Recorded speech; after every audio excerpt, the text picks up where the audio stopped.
हाँ जी, हाँ जी। मथेवन मथेवन।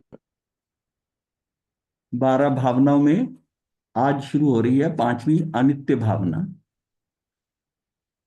एकत्व भावना पहले हमने की थी, अनित्य भावना ये अब करेंगे, फिर इसके बाद में अशुचि भावना। ये शरीर की आसक्ति को दूर करती है। जहां देह अपनी नहीं तहां ना अपना कोय, घर संपत्ति पर प्रगट ये पर है परिजन लोय।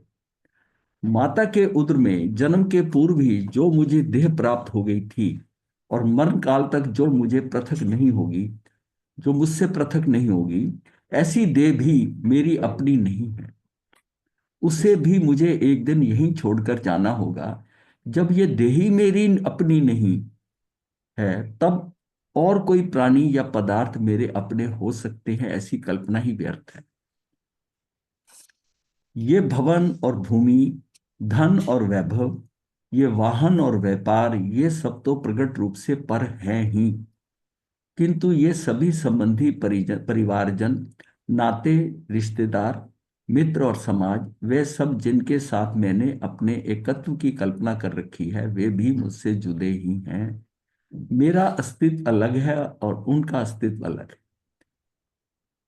कबीर ने कहा है, छोटे से जीवन में माया का ढेर और मेरे तेरे के रिश्ते जोड़ना ही व्यर्थ है। धन संपत्ति की तो बात ही क्या है, एक दिन ये देह भी यहीं छूट जाएगी।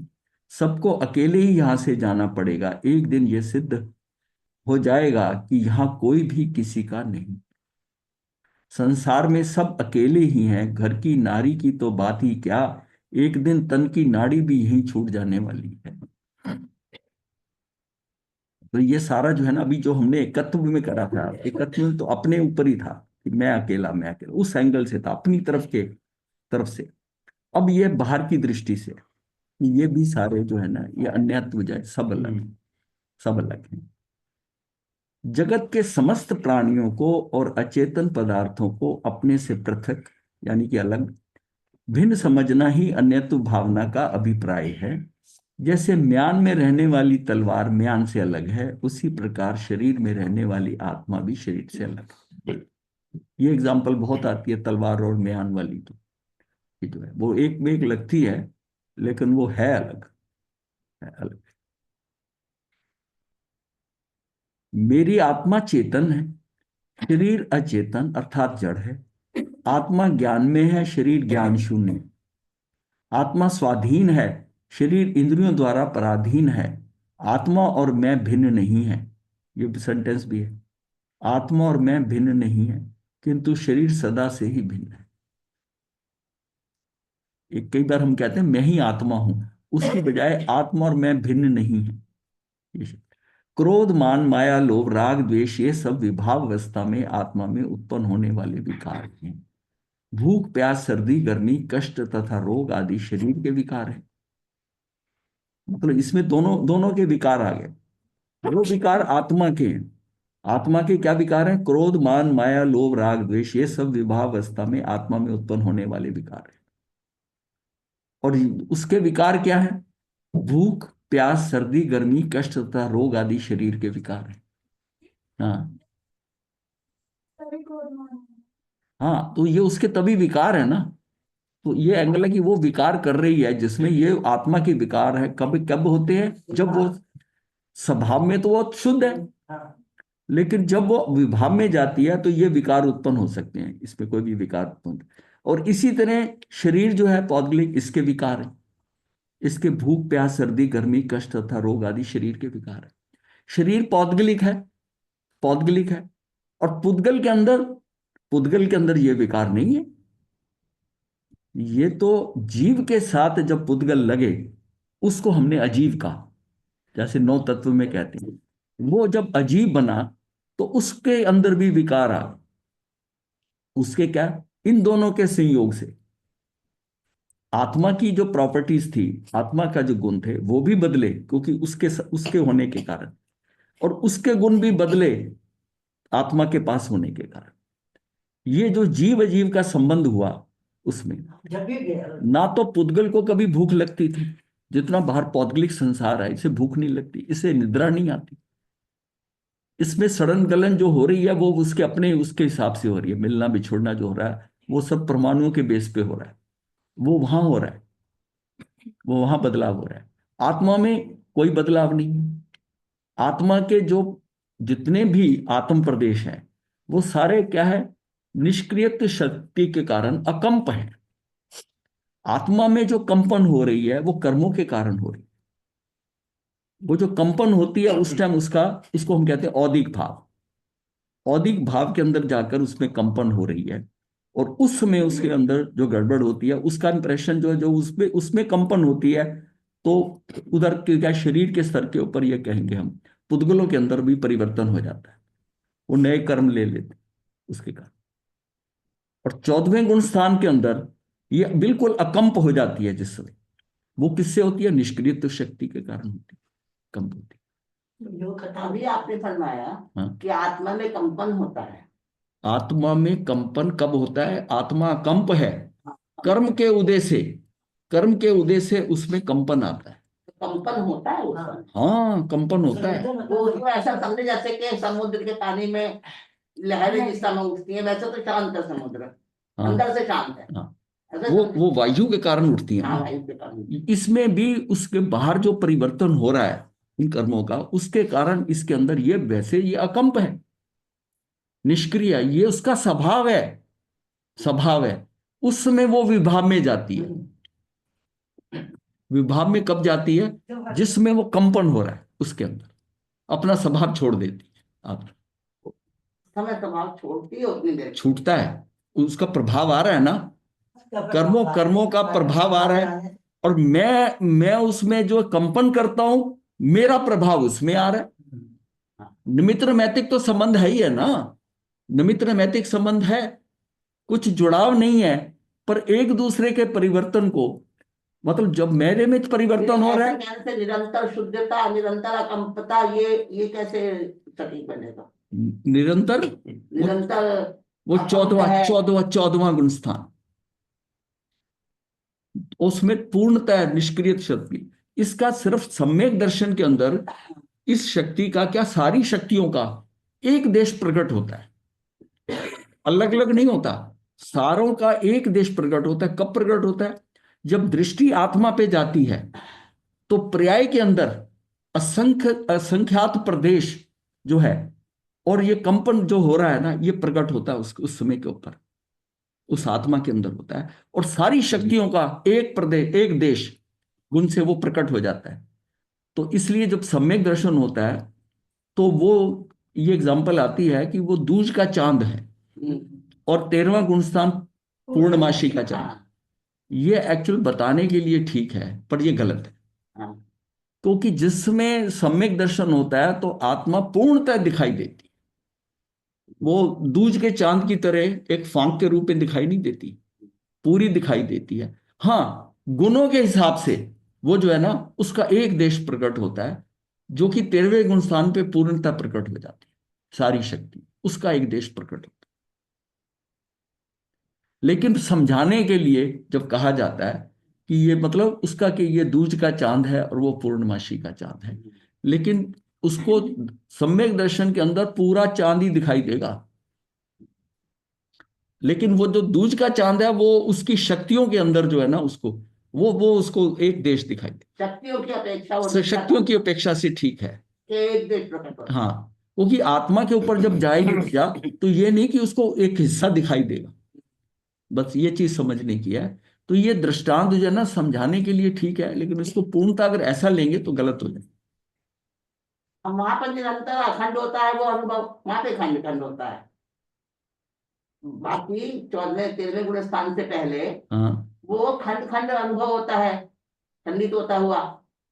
वो किसमें? शक्तियों में जो गुण है हाँ। आत्मा का, तो उसको वही नजर आएगा उस समय भी। और उस समय भी निष्क्रिय शक्ति जो है ना, एक देश उसका उसमें भी प्रकट होगा।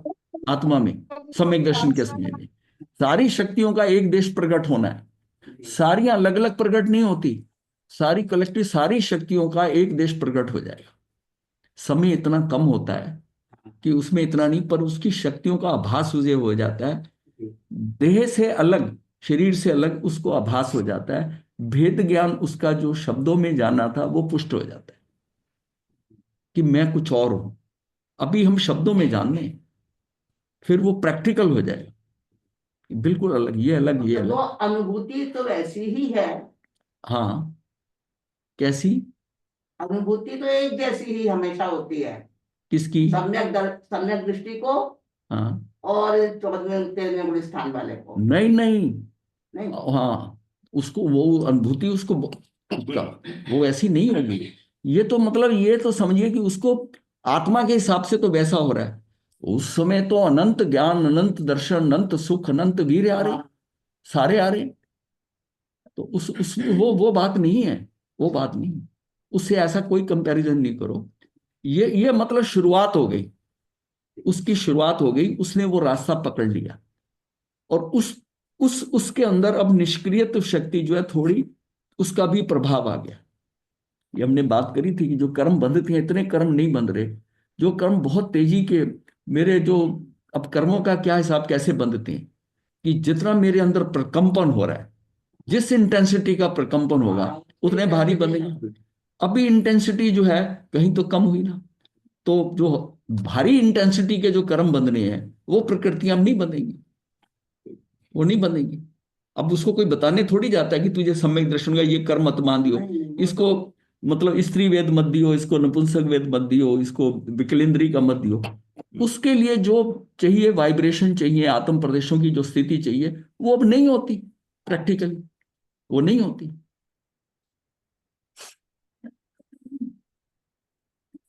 तो ये क्या है कि यहां पर ये दोनों के विकार देख लिए हमने कि आत्मा के विकार ये हैं, और ये जो भूख प्यास सर्दी गर्मी कष्ट तथा रोग आदि शरीर के विकार हैं।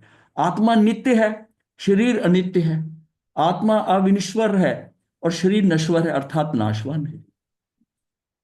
एक प्राचीन पद में कहा गया है कि शरीर में ममता रखने का कोई अर्थ नहीं है, इस नासमझी को अविलंब छोड़ना चाहिए। शरीर तुझसे बिल्कुल पृथक है और नाशवान है। इस शरीर का कितना ही पोषण तू करता रहे, पर इसमें तरह तरह के मल ही उत्पन्न होंगे। ये जो हमारा लगाव है ना शरीर के साथ, एक्चुअली उसी के ऊपर ये अन्यत्व भावना में इसको यहां से इसको अलग करना है।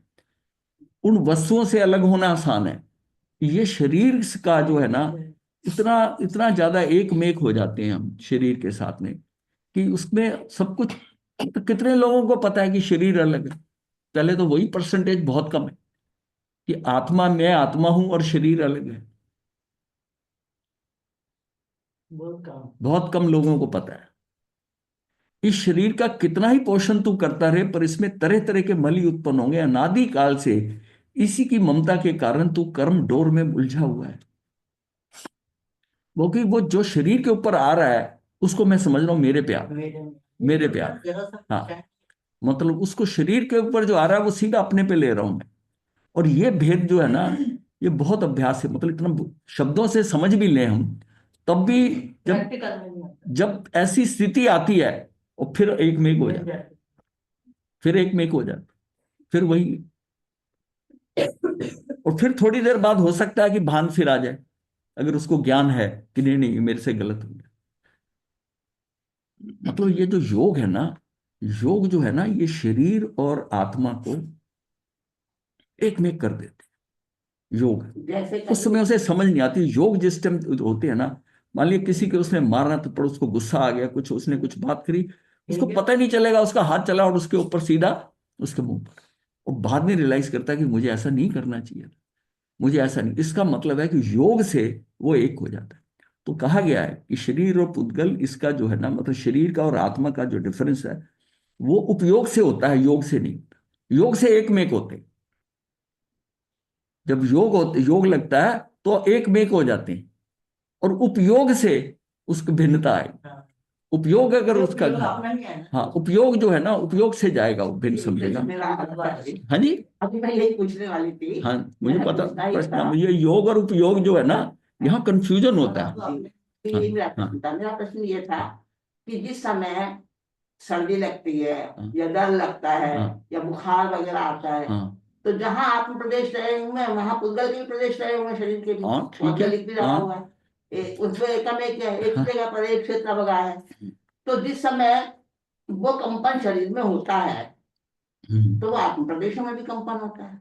ये मेरा प्रश्न था अभी। मतलब योग में वो एक में एक हो जाते हाँ, हैं, ये आपने जवाब अभी दे योग में एक में एक हो जाते हैं, दिया। और उपयोग में उपयोग जब लगता है, अब जैसे कहते हैं हम कि उपयोग में कषाय नहीं करता, हाँ, उपयोग में कषाय नहीं होते, अगर उसका उपयोग लगा हुआ है तो कषाय नहीं, वो समझ के चलेगा बात। जिन लोगों का बहुत ही ज्यादा व्यवस्थित होते हैं, प्रैक्टिकल होते हैं, और उनमें आता है वो कितने सुलझे हुए होते हैं, और जो नादान होता है वो गर्मी खाता है, गुस्सा खाता है, उसको कहते हैं शांत। हाँ। वो ऐसे कर रहे हैं, उसको बड़ी सहजता से ले रहे हैं, एक एक बात वो समझ रहे हैं। गंभीर होते हैं, वो उनको गंभीर समझा होते हैं, देते उस हैं। गंभीरता किससे होती है कि उपयोग में वो उपयोग अपना कायम रखते हैं, उस स्थिति में भी अपना उपयोग कायम रखते हैं। तो मतलब जानी है, वही प्रश्न मैं अभी थोड़ी देर पहले मैंने बात की थी। तो ध्रुवता जो है, आत्मा की ध्रुवता, हाँ, अखंडता, हाँ। अकंपता, हम्म। तो ये क्या है? स्वभाव है, ये हाँ, स्वभाव है, ये स्वभाव है। ये स्वभाव है, ये उसका स्वभाव है। तो और वो जब, उसको ध्रुवता तो नहीं रही ना, जब यहाँ वहां पे कंपन हुआ। हाँ, तो वही तो, तभी विकार शब्द कह दिया उसको। भाई विकार होता है ना। अब विकार जब आते हैं, जब आता है बाहर से धूल मिट्टी आती है, आंखें खुद ही बंद हो जाती है, कोई बंद करने की कोई आता है। विकार मतलब हमारा, हम रिएक्शन करते हैं ना। विकार बाहर जैसी स्थिति हो रही है उसके हिसाब से प्रभावित तो हो रहे हैं ना। स्वभाव ये है, और स्वभाव से विभाव में जाते, विभाव में जाते, विभाव में जाते। देखो, मतलब यह है कि ऐसा समझो ना, उसकी जो अपने गुण थे, वो पुद्गल शरीर के साथ आने में उसने भी कुछ लूज करा, वो भी उसका कारण बने विभाव में जाने के। और पुद्गल ने जो उसकी अपनी थी कि ना सोना ना खाना, कुछ लेना नहीं, वो भी आकर उसमें भी ये विकार आ गए। तो ये दोनों का कॉम्बिनेशन जो है ना, इन दोनों के अपने अपने विकार हो गए, यही बताया जा रहा है। मतलब ऐसी, मतलब क्या है, आत्मा की कंपनी खराब हो गई, हाँ, यही कहना पड़ेगा। आत्मा की कंपनी खराब हो गई। मित्र ऐसे जैसे मिल गए, शरीर जो मिला, और वो शरीर की जो खराबी है उसके साथ में हम उसमें बह जाते। मित्रता जब होती है ना, हाँ, तो मित्रता में वो अगर मित्र सही नहीं हो तो कभी ना कभी आप भी बह जाओगे। हाँ, संगति का प्रभाव पड़ता है। संगति का प्रभाव होता है ना, वो बह जाओगे। बहोगे तो ये बहना ही जो है ना, ये क्या है, ये गड़बड़ ये गई। हालांकि वो अलग है, ये निमित्त निमित्त नैमित्तिक संबंध है।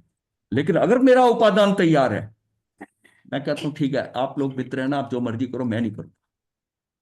जिसका उपादान कच्चा है, ढीला है, तो बह वो जाएगा। बह जाएगा, वो बह जाएगा परिस्थिति। इसका मतलब है कि मेरी अपनी योग्यता जो है, मेरा उपादान है, वो कैसा है, कैसा है। तो उसके उपादान के लिए हम कहते हैं कि इसके घर के संस्कार बड़े अच्छे हैं, ये पक्का पक्का है। अब वो स्थिति आ जाती है ऐसी, तो उसको उसको ये मतलब ये, हम कैसे प्रभावित होते हैं बाहर से, एक जगह से प्रभावित हो जाते हैं, भाषा से प्रभावित हो जाते हैं, ऐसे जगह रहने लग जाते हैं। पंजाबियों के बीच में रहकर पंजाबी बोलने लग जाते हैं। अब एक दो जट मिल जाए तो पंजाबी चल शुरू हो जाती, तो पंजाबी शुरू हो जाती। और एक दो हरियाणवी मिल जाए तो वो बोलने लग जाता, आण दे। किसी को आ रहा है ना, तो कह रहा है, वो कहता आण दे, तो हरियाणवी आ जाएगी। हाँ, आपकी तो एकदम से हाँ, प्रभाव पड़ता है। देखिए, हम इतने प्रभावित होते हैं शरीर के स्तर पर कि हम देखा ना कि अब कोई यहाँ, कोई ईस्ट से, यानी असम से कोई व्यक्ति ट्रांसफर होकर कश्मीर चला जाए, उसकी 2-3 जनरेशन के अंदर जो चपटा नाक है ना, वो तीखा होना शुरू हो जाएगा। कश्मीरियों का नाक तीखा होता है, और असम के अंदर जो नाक है वो चपटा होता दबता जाता है, चीनियों का जैसे देखो, वो नीचे से फैला, यहाँ से दबता जाता है। ये वहां के वातावरण के हिसाब से, अब जो वहां जीव पैदा हो रहा है, वहां के पुद्गल ले रहा है, तो उसके हिसाब से चल रहा है। जो फसल होती है, जिस तरह का बीज जहां का है, वो वही वही पैदा होगा ना, वहां का वातावरण।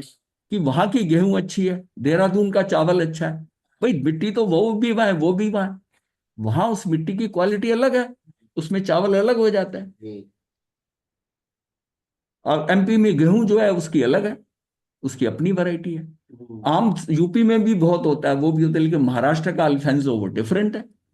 अच्छा, वो पेड़ ले आओ आप अल्फेंसो का, क्या करो, यहां लगेगा ना वो चीज नहीं आएगी, वो क्वालिटी नहीं आएगी, वो क्वालिटी नहीं आएगी। वहां के प्रकृति तो आबो वही ऐसी है ना, वही है ना हमें सारी। इसलिए जब कहा गया ना कि जो हमारे पुद्गल हैं, जो जिस तरह का शरीर मेरा बना है, उन्हीं पुद्गलों से अगर सब्जियां बनी हो, वो भी सांस ले रही सब है, तो वो जल्दी डाइजेस्ट हो जाती है। इसलिए ये सिस्टम था कि किचन गार्डन, आप सब्जी खाओ, आप जहां आप घर में रह रहे हो उसके नजदीक उस वही वही क्यारियां बनी हो वहीं से खाओ। अब हम किचन गार्डन में रहते हैं। किचन गार्डन जो है ये पड़ता, या उसी गांव की उसी जमीन का पानी जो है, जो जमीन से हमें आ रहा है वही वहां जा रहा है। वो जब आता है तो बॉडी को लगता है ये तो अपने अपने साथी है, अपने साथी है। अब इंपोर्ट किया हुआ फ्रूट जो आता है, वो आता है एक, हाँ, उसका जो है ना, उसको एडजस्टमेंट में टाइम लगता है।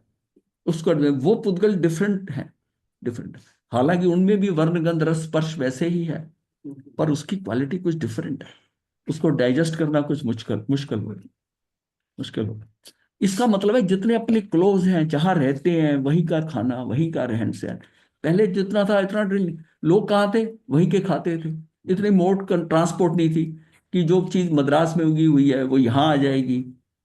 यहाँ कोई नारियल पानी नहीं पीता था, और वहां उनकी क्लाइमेट में वो नारियल पानी खूब पीते थे। अब वो नारियल पानी हम यहाँ लाकर पीने लगे, और यहाँ तो लोग लस्सी पीते थे, छाछ पीते थे, छाछ पीते थे, अब नारियल पानी पीने लगे। तो ये रीजन पहली बार जाना है हमने, ये नहीं पता था हमको भी। नहीं, जैसे अपनों में मिलता है ना, ये इसका मजा पता कब आता है, जब कहीं आप विदेश जाओ ना, तो वहाँ इंडियन चेहरा नजर आ जाए। तो मैंने देखा प्रैक्टिकली, आप आकर्षित हो जाते हो। कोई बहुत दिन हो गए कोई इंडियन चेहरा नहीं लिखा, किसी से हिंदी में बात नहीं की, तो अपना नजर आ गया, अपना नजर। जैसे बाहर की चीजें आप, वो पिज्जा खाते रहे, ये खाते रहे, पर आपको रोटी याद आती है, वो वरना उसकी डिमांड, और रोटी अगर सामने नजर आ जाए तो बहुत अच्छी लगती है। तो मतलब कई बार ऐसा, मतलब कई बार ऐसा महसूस, मतलब ऐसा एक्सपीरियंस हुआ है कि रोटी नहीं खाने को मिली, तो वहां तेहरान में गुरुद्वारे में जाकर रोटी खाई,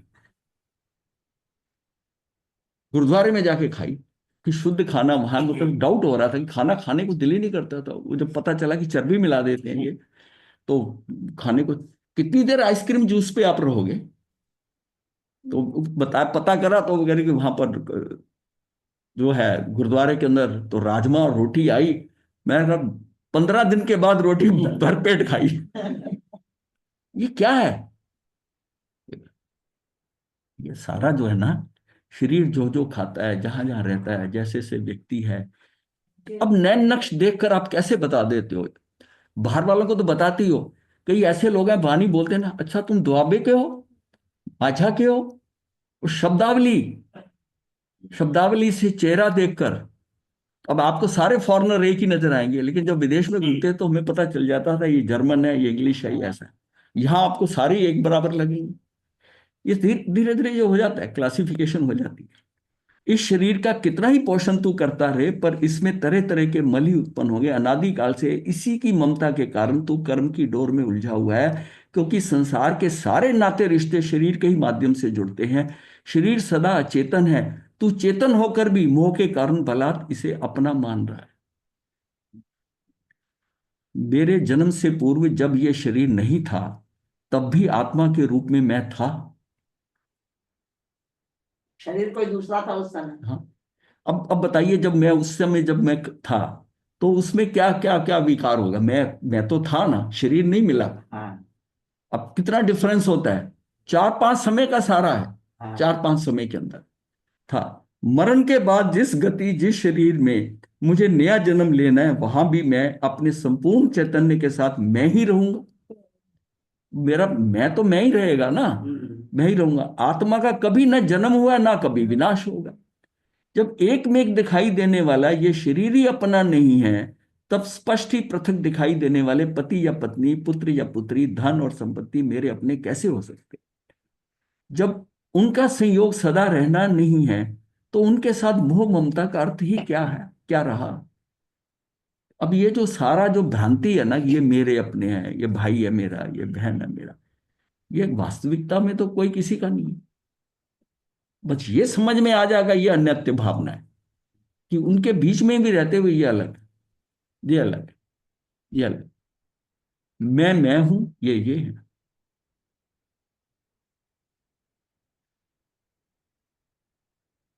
जैसे किराएदार मकान से वह मोह न बढ़ाकर उसे पराया समझता हुआ उसमें निवास करता है, उसी प्रकार मुझे उस शरीर को अपने से पृथक समझते हुए इसके माध्यम से अपना उत्कर्ष का प्रयत्न करना चाहिए। उभार मतलब अपने आप को निकालो इसमें से, क्योंकि ये किराए का मकान है। अब ये देखो, फीलिंग देखो, जिसमें आपने किराए का मकान है ना, आप उसमें क्या करते हैं कि अपने किराए के मकान में एक कील ठोक के देखिए, उसकी आवाज अगर मालिक मकान वहीं रहता है ना, वो फट से वो कहेगा, ये कील, उसको ऐसा लगता है कि पूरा हिला देगा ये तो घर, हाँ खराब कर देगा ये कील ठोक। वो कई बार उसको पता था कि आप कोई कील वील नहीं ठोकेंगे, मैंने सब खुंटियां प्रोवाइड करी, कहीं पर आप ऐसा नहीं करेंगे, कोई प्लास्टर नहीं बिगड़ा। क्या है कि उसको अपने अपना मकान, मेरा मकान है ये डर है।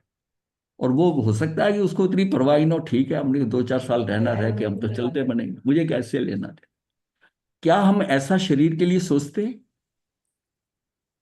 ला दिया करना उसको, जो पड़ा उसको, आग तो लगाती नहीं तो वो तो हिलाएगी नहीं तो सफाई कैसे होगी। हाँ। आवाज कर, हम्म, आवाज कर। हाँ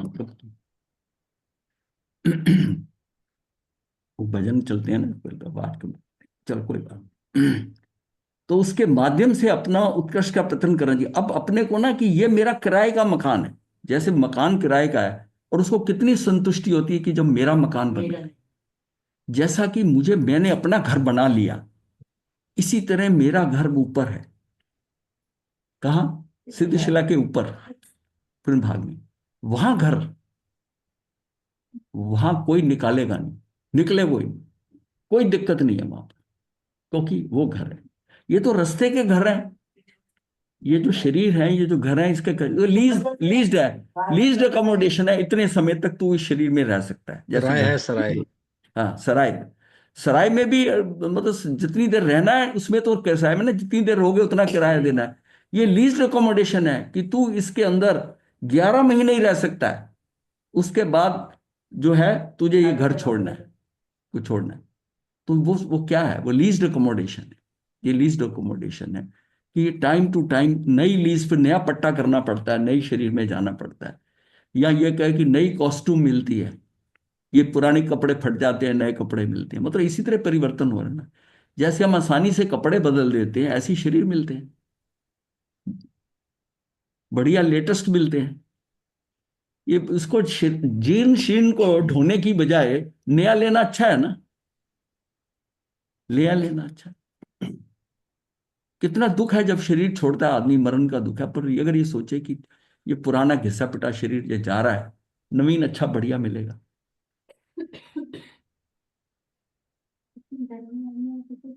हाँ, और भाव ये रहे कि ये चक्कर ही खत्म हो जाए, सीधा परमानेंट ऊपर सीधा। देखो दो जगह है जहां से आपको निकालो, एक निगोद का घर है, वहां से कोई फर्क नहीं पड़ता जितनी देर मर्जी रहना हो, कोई आपको नहीं करेगा। पर एक बार वहां से आप निकल गए, वापस एंट्री नहीं होने देगा। किसमें? अव्यवहार राशि में। व्यवहार राशि की निगोद में तो जा सकते हैं, पर उसमें नहीं जा सकते। वहां से एक बार निकल गए, वहां से निकले, अब वो क्या हुआ? सारा भटक रहे हैं जगह जगह। अब जैसे जैसे कर्म है वैसी वैसी अकोमोडेशन मिलती जाती है, वैसे वैसे रह रहे हैं। पर ये सारा लीज्ड अकोमोडेशन है। और टारगेट क्या होगा? कि अपने घर चल जाए, वहां तो अपना परमानेंट घर है, कोई देखने वाला नहीं, कोई बात करने वाला है। वहां पे अपना हाथ का है। नहीं, वहां वहां जाने का टारगेट है ना, लक्ष्य है वहां पर। तो 20 कोड़ा कोड़ी सालों के बाद, हाँ, जैसे हाँ, उतना समय मिलता है एक जीव को, हाँ। तो 20 कोड़ा कोड़ी सालों के बाद में वो व्यवहार राशि ये कहा 20 कोड़ा कोड़ी कैसे? 2000 दो हजार सागरोपम। सिर्फ सागरोपम, कोड़ा कोड़ी नहीं। जब हाँ जब एकेंद्री से बेंद्री बनता है, हाँ, वो तो मतलब पुरस्कार स्थावर से त्रस बनने में हाँ, 2000 सागरोपम। सालों से प्लस बनने में 2000। न्यूज के विशेष बुलेटिन में आप सभी का स्वागत। मैं हूं आपकी साथ भावना नायर और वहाँ किसी का और प्रोग्राम आ गया अभी।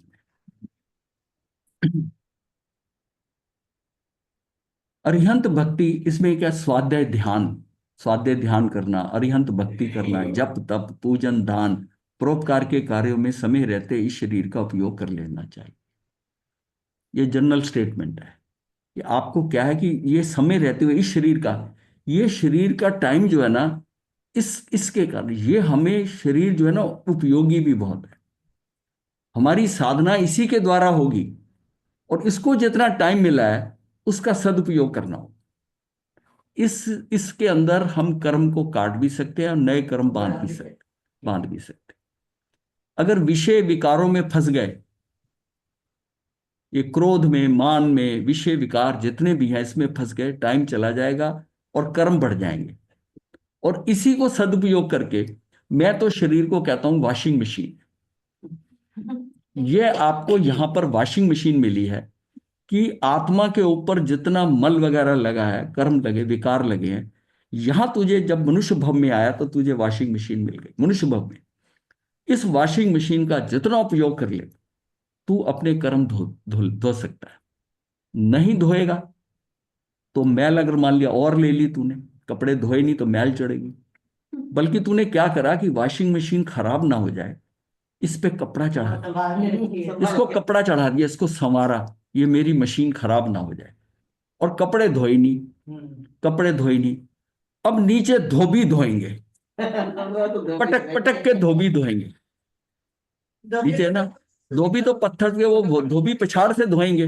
धुलाई तो होनी है, धुलाई तो होनी है। खुद अपनी मर्जी से धोता रहे तो काम हो जाएगा, और नहीं तो धुलाई वहां होगी। अब चॉइस आपकी है, धुलाई कहाँ करनी है। हाँ, खुद अपनी मशीन के द्वारा धुलाई अपनी करनी है आत्मा की, या नीचे धोबी नीचे धोबी मिलेंगे पछाड़ने, खूब धोएंगे, अच्छी तरह मलमल के धोएंगे। अब ये चॉइस अपनी है। जिस देह में ये आत्मा रहती है, जब वह एक क्षेत्र वगाई देह भी आत्मा से भिन्न है, तो जो क्षेत्र से भिन्न है उनकी क्या बात करें। मतलब जो एक, जब जिस देह में आत्मा रह रही है, जिस देह में आत्मा रहती है, जब तक वह, हालांकि आत्मा देह में हम कह देते हैं में रहती है, पर ये देह के उसके शरीर के साथ उसी प्रदेश के अंदर उसकी अवगाना भी वही है, एक क्षेत्र अवगाई है। पर व्यवहार में कहने में आता है कि शरीर में आत्मा, ऐसा नहीं है। शरीर, जिस देह में ये आत्मा रहती है, जब वह एक क्षेत्र अवगाई देह भी आत्मा से भिन्न है, तो जो क्षेत्र से भिन्न है उनकी क्या बात करें। यही भिन्न है जो एक मेघ होके साथ रह रही। वह तो सर्वथा भिन्न है ही, पर के लक्ष्य से आत्मा में ही उत्पन्न होने वाले शुभ अशुभ भाव रूप तथा स्व लक्ष्य से उत्पन्न होने वाले शुद्ध भाव, अगर जो शुद्ध भाव हो रहे हैं वो भी अपने लक्ष्य को रख के हो रहे हैं कि मेरे साथ भी हो जाए, मैं ऐसा करूं, मैं ऐसा, उत्पन्न होने वाले शुद्ध भाव रूप चिद वृत्तियां भी आत्मा से अन्य ही हैं, भिन्न। इसमें ये जो शुद्ध भाव को बड़ा क्लियर किया है, शुद्ध भाव भी स्व लक्ष्य से, तो मैं इसको ठीक कर दूं, मैं ऐसा कर दूं, शुद्ध भाव है, ऐसा करना है, मुझे ऐसा करना है, ये भी चिद वृत्तियां भी आत्मा से अन्य ही हैं, भिन्न ही हैं। ये भाव शुभ होना चाहिए ना, शुद्ध की जगह जी। नहीं, इसमें शुद्ध भाव इसलिए इसको करा, स्व लक्ष्य से उत्पन्न होने वाली, अपने लक्ष्य, मेरा ऐसा हो, स्व लक्ष्य का तो शुद्ध भाव तो हमेशा आत्मा के होता है भाई साहब। ये तो वो नहीं ऐसा कि शुद्ध भाव आत्मा के, शुद्ध शुभ और शुभ तो ठीक है, शरीर करते हैं। शुभ रूप, देखो ऐसा, इसके सेंटेंस को समझो, होने अपनी शुभ अशुभ भाव रूप तथा स्व लक्ष्य से उत्पन्न होने वाली, मेरा ये हो जाए।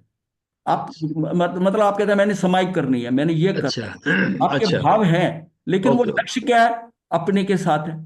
आपका लक्ष्य मुक्ति का है ही नहीं है कुछ।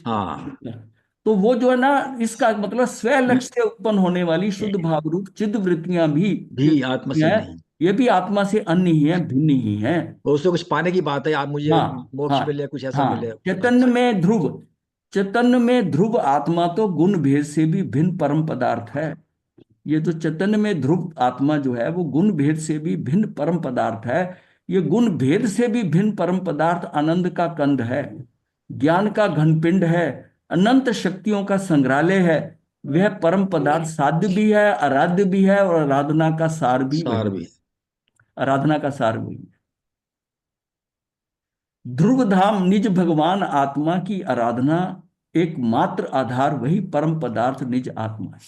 अब इस आत्मा को जैसे द्रव्य कह देते हैं, वस्तु कह देते हैं, यह परम पदार्थ कह दिया। परम पदार्थ ध्रुव धाम निज भगवान आत्मा की आराधना का एकमात्र आधार वही परम पदार्थ निज आत्मा है। जो जीव इस सत्य को जानते हैं वही विवेकी हैं, वही धन्य हैं, क्योंकि ध्रुव धाम को आराधकों की बात, ध्रुव धाम को आराधकों की, हाँ के हुई, ध्रुव धाम के आराधकों की बात ही कुछ और है, कुछ और है। अन्यत, ये और पे भी दो मात्रा आ जाएंगी। अन्यत्व भावना का सार आत्मा का परसित भिन्नत्व पहचानना ही है, एवं अखंड एक आत्मा की आराधना ही आराधना का सार है। मतलब अखंड एक आत्मा की आराधना ही आराधना का सार। एक्चुअल में इसमें कुछ नहीं करना। जो बात हम करते हैं ना कि ये करना करना, ये हमारी क्या है, ये भी अज्ञानता होती है। अब जैसे जो लोग आते हैं कि भाई महाराज के दर्शन कर लूं, एक समाई कर लूं, प्रवचन सुनने जाऊं, ये भी क्या है, ये उसका पुण्य रूप है, पर ये भी क्या है, का भाव आ रहा है। ये संसार बढ़ाने वाला है, उसकी संसार कर्म, बढ़ाने वाला है ये भी। ये कर्म चेतना है। हाँ, कर्म चेतना, चेतना संसार के बढ़ेगा। अंदर कर्म चेतना, कर्म फल चेतना, ये दो होती है। एक कर्म फल चेतना जो है, जो पुराने किए कर्म है उसके अनुसार आपके फल आ रहा है, उसको भोग रहे हो। एक कर्म चेतना है जिसमें कर्तृत्व बुद्धि, मतलब मैं ये करूं करूं।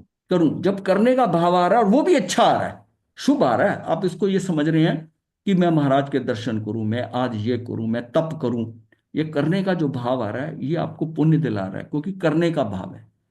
इसमें भी गड़बड़ करते हो तो पाप का भाव है। तो पाप मतलब अशुभ की प्रवृत्ति करते हो, अशुभ करते हो। जब शुभ करते हो, करने का भाव, शुभ क्रियाओं को करने का भाव हो रहा है, तो उसमें क्या हो रहा है कि आपके घाती कर्म तो अशुभ बन रहे हैं। ये बात को हमने कई बार बताया, ये बात बड़ी दिमाग में रखनी है कि घाती कर्म तो एक ही तरह के होते हैं, अशुभ भी होते हैं। तो ज्ञान दर्शन जो भी जितना है, मोहिनी कर्म का है, अंतराय कर्म है, ये सारों की एक ही कैटेगरी, अशुभ होना। मैं कर काम अच्छा रहा हूं अपनी तरफ से, लेकिन ये अशुभ बन रहे हैं। अच्छा कर रहा हूं तो ये हल्के बनेंगे, और बुरा कर रहा हूं तो कर्कश बनेंगे। लेकिन अघाती कर्मों में दो कैटेगरी है। अब मैं जब कर रहा हूं, धर्म काम कर रहा हूं, तो मेरे घाती अघाती कर्म शुभ बन रहे हैं। तो मेरे करने के कारण मेरे अघाती कर्मों के अंदर शुभ और शुभ बन रहा है। मतलब उसका क्या है कि आयुष शुभ हो गई, उसका नाम कर्म हो गया, गोत्र कर्म शुभ हो गया। ये जो शुभ होता है उसकी वेदनी कर्म शुभ होगा। अघाती कर्म शुभ का मतलब है कि ये तो संसार है, तो संसार तो बहुत बढ़िया हो जाएगा, लेकिन वीतरागता दूर हो जाएगी, क्योंकि तेरे घाती कर्म बंध गए, अच्छा करते हुए भी बंध गए। अभी भगवान ने कहा ना, अक्रिय हो जा, कुछ मत कर, अक्रिय हो जा। अक्रिय का मतलब है कि तेरी वीतरागता नहीं। आधा तो छोड़ ही देती है, पीछे नुक्कड़ से नहीं लिया, उधर से नहीं लिया, आधा तो छोड़ ही देती है। इधर थोड़ा गीला वो देखो, उधर उधर तो गिला नहीं है ना पीछे, इधर इधर पीछे। म्यूट करना नहीं, कुछ नहीं। हाँ, आप उधर ऐसा तो म्यूट लगा कर दो, रही ये है। आप ना डिस्कशन दोनों चल रहे हैं आपके। दोनों का ले लेती है मैं, हाँ फिर पोछा से ठीक हो जाती। हाँ, इसको आप ना डिस्कशन को बंद करें, कंफ्यूजन होता है कि कब आप प्रश्न पूछ रहे हैं, धारा टूट जाती है। तो लगा देते हैं ना, वो ठीक हो जाती। म्यूट ही नहीं को बोलो। आप म्यूट कर लीजिए।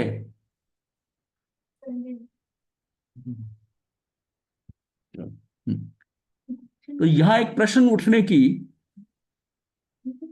अन्यत्व भावना का सार आत्मा का पर से भिन्नत्व पहचानना ही एवं अखंड एक आत्मा की आराधना ही आराधना का सार है। यहां एक प्रश्न उठने की संभावना है कि आखिर मैं हूं कौन। कोई बात नहीं, बाकी वो काम हमारा होगा। संजय जी म्यूट कर लीजिए।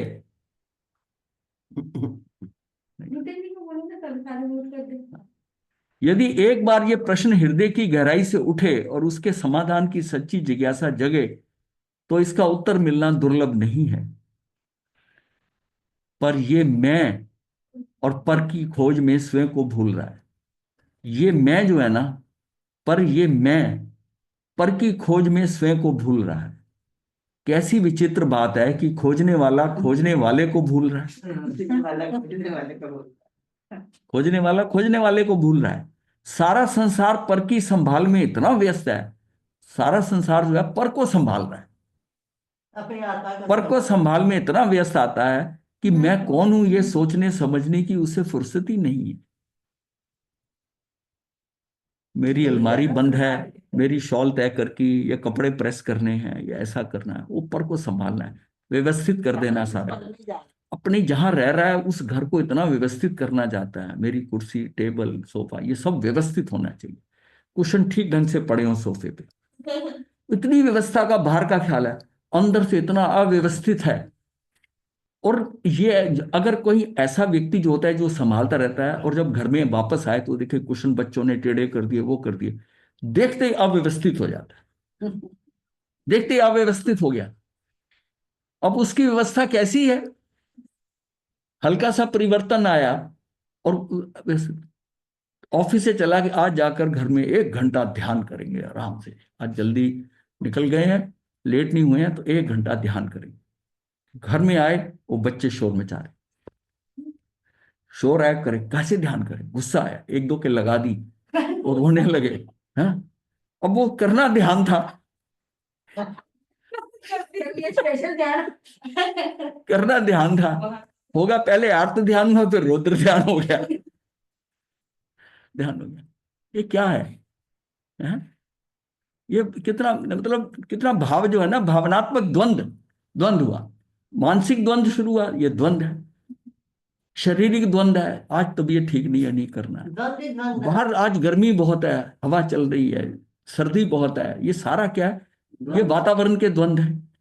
हाँ, ये सारा द्वंद्व में दुनिया के अंदर द्वंद्वों को सहना सीख जाए और हिल हिल ना पाए, अव्यवस्थित है तो ठीक है, पड़ा रहे, मुझे तो ध्यान कर रहे हैं ना, ये सारा बाहर की व्यवस्था है।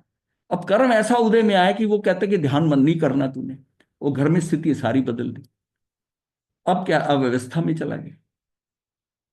लेकिन वो बाहर की व्यवस्था अव्यवस्था में इतना फंसा है कि अंदर की व्यवस्था अव्यवस्था का उसको ध्यान ही नहीं रहता कि अंदर क्या गड़बड़ हो रही, अंदर क्या हो रहा है, और उतना समय उसका निकल गया, उसके पास जो है बस ऐसे करते करते आप देखो आयु का कितना फेज निकल गया, पता ही नहीं चला, कितना टाइम निकल गया। अब कितना है, वो सारा हाथी निकल गया, पूंछ रह गई, जब भी नहीं समझ तब भी नहीं समझ पाया कि सिर्फ पूंछ रह गई। मैं शरीर मन वाणी मोह राग द्वेष यहां तक कि क्षण स्थायी परलक्षी बुद्धि से भिन्न एक तरकालिक शुद्ध अनादि अनंत चैतन्य ज्ञान अनंत स्वभाव तत्व हूं, जिसे आत्मा कहते हैं। अन्य कोई भी द्रव्य इसके साथ संलग्न नहीं हो सकता, क्योंकि अमूर्त आत्मा का स्पर्श गुण नहीं है। आत्मा सदा ही नितांत पृथक पदार्थ है। ये मैं तो बिल्कुल अलग हूं, मेरा किसी के साथ कोई मेल जोल नहीं है, मेल हो ही नहीं सकता, मेरे में स्पर्श गुण ही नहीं है, ये मेरे हो ही नहीं सकते। तो इनके कारण मैं अपना अपना घर क्यों खराब, जैसे होता है पराये के घर में कुछ हो रहा है, झगड़ा हो रहा है, ये हो रहा है, आप कहते मुझे क्या लेना देना, ये तो पराये के घर में हो रहा है। लेकिन जब ये स्थिति आती है तब वो अपना घर नहीं देख रहा, तब परायों को समझ रहा, उनको वो पराये नहीं समझ रहा कि घर में अगर बच्चे चिल्ला रहे हैं, अब चीजें मतलब व्यवस्थित नहीं पड़ी हैं, तो है तो है, मेरा क्या जाता है, अपना समझ मेरा क्या जाता है।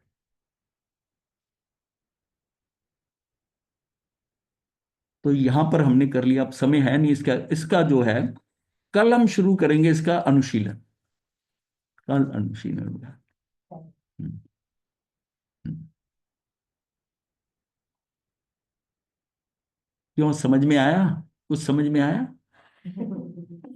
नहीं आया, धोबी वाला तो समझ में आ गया, वो इनके साथ नहीं। धोबी वाला नहीं समझ में आया। धोबी पार्ट तो बहुत अच्छा मार सर धोबी पार्ट हमने सही सुना है अब ध्यान रहेगा कि अपने आप ही धुलाई कर लो या दूसरा करे हाँ, ना धुलाई तो होनी है, धुलाई तो करनी होनी होनी है। आप एक काम करना है, आपको धोना भी है और कपड़े मैले नहीं करने। हाँ यही बात है। कपड़े मैले, यहां पर मैल बहुत है, तो कपड़े मैले नहीं करने, बचना उससे, जो मैल पीछे से आई ना वो धुल जाए, उसको नई धोना। मैल नहीं लगानी। दोनों चीजें हाँ, तो जितने आत्म प्रदेश धुल के जाएंगे यहाँ से, उतने उतनी निर्मल हो अच्छी जाएंगे। गति मिलेगी, उतना आगे संसार, आगे जो दुनिया मिलेगी आने वाली जो भी है वो बहुत बढ़िया मिलेगी। क्योंकि सारा खेल जो आपकी मार्किंग होनी है ना, वो आपकी आत्मा की ग्रेडिंग से होनी है। आत्मा किस लेवल की, किस लेवल से आप चलकर आए थे यहाँ पर, कैसे, वो, और जाते समय आपकी क्या पोजीशन है, आपकी क्या पोजीशन है, उससे नीचे हो कि उससे ऊपर हो। अपनी मार्किंग खुद करनी पड़ेगी कि हम यहां से जाएं तो जिस लेवल से आए थे उससे बढ़िया जाए, और बहुत बढ़िया जाएं जितना हो सके, पर नीचे ना जाएं। हाँ, नीचे जाने से क्या होगा कि ये एक जन्म की मेहनत नहीं है, ये कई भवों की मेहनत से यहां तक पहुंचे हैं, वो सारी मिटिया मेट हो जाएगी। इसलिए बिजनेस व्यापार में ये कहते हैं कि तेरा तू बहुत बड़ा अमीर आदमी मत बन, पर जो तेरा लेवल है उसको मेंटेन कर। उसको मेंटेन पर ज्यादा पाने की कोशिश में हम जो पीछे दादाओं से कमाई हुई धन होता है ना, वो भी वो जीरो। भी निकल जाता है। क्यों? कि हमने उसको, व्यवस्था को संभाला नहीं। तो इसका मतलब है कि अपने को नीचे नहीं जाना, किसी हालत में नीचे नहीं जाना, और ऊपर जाना। और अगर ये व्यवस्थाएं आप सारी समझ गए हैं, और कंट्रोल क्या है, ये राग द्वेष का कंट्रोल हो गया। देखिए आत्मा की परफॉर्मेंस जो है ना, वो राग द्वेष से पता चल जाती है। क्रोध मतलब ये अपने पास लिटमस टेस्ट है कि किसी ने गाली दी, कुछ दिया, और हमको फील नहीं हुआ, और बहुत जब बड़ी बात हमने है। फील कर लिया, उसका वेदन कर लिया, तो तूफान आएगा ही।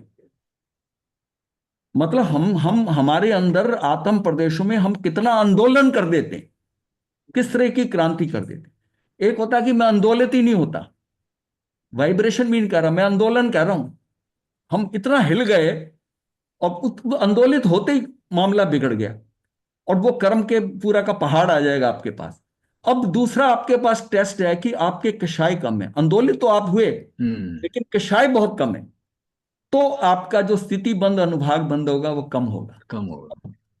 इसका मतलब खेल क्या है कि हम इनको संभाल लें, ये राग द्वेष। जैसे कि तैसी धर दी नीचे धर दिया हुआ था ना, ये हाँ, छोड़ वो दिया। उसको संभाल लें। जैसा आने लाए वैसे वाले हो। भवों के, देखिए मनुष्य भव से कर्म तो बनेंगे, हाँ, कर्म तो बहुत। बनते हैं, लेकिन देखिए कर्म तो, कार्य तो वो भी निष्क्रिय नहीं होते जो केवली हैं, लेकिन उनके अंदर क्या है, वीतरागता आने से कषाय नहीं है, उनका कर्म बंद नहीं होता। होते होते झड़ जाता है एकदम से। वो होता अगले कितना पल, समय अगले पल ही होता है, एक चलता है। समय में चला जाता है, वो बंद रहा। दूसरे चले जाता है, ना के बराबर ही है। हाँ, वो तो योगों के कारण आ रहा है, योगों के कारण आ रहा है, और उससे बंध रहा है वो। तो अपने को सिर्फ यही कंट्रोल करना है। गुरु मंगल पाठ दे दो। अच्छा, हाँ, अच्छा, ये तो अच्छा किया आपने याद करा दिया। गुरुदेव की आज्ञा से चतारि मंगलम, अरिहंता मंगलम, सिद्धा मंगलम, साहू मंगलम, केवली पणतो धम्मो मंगलम। चतारि लुगुत्मा, अरिहंता लुगुत्मा, सिद्धा लुगुत्मा, साहू लुगुत्मा, केवली पणतो धम्मो लुगुत्मो। चत्तारि शरणं पवज्जामि, अरिहंते शरणं पवज्जामि, सिद्धे शरणं पवज्जामि, साहू शरणं पवज्जामि, केवली पणत्तम धम्मम शरणं पवज्जामि।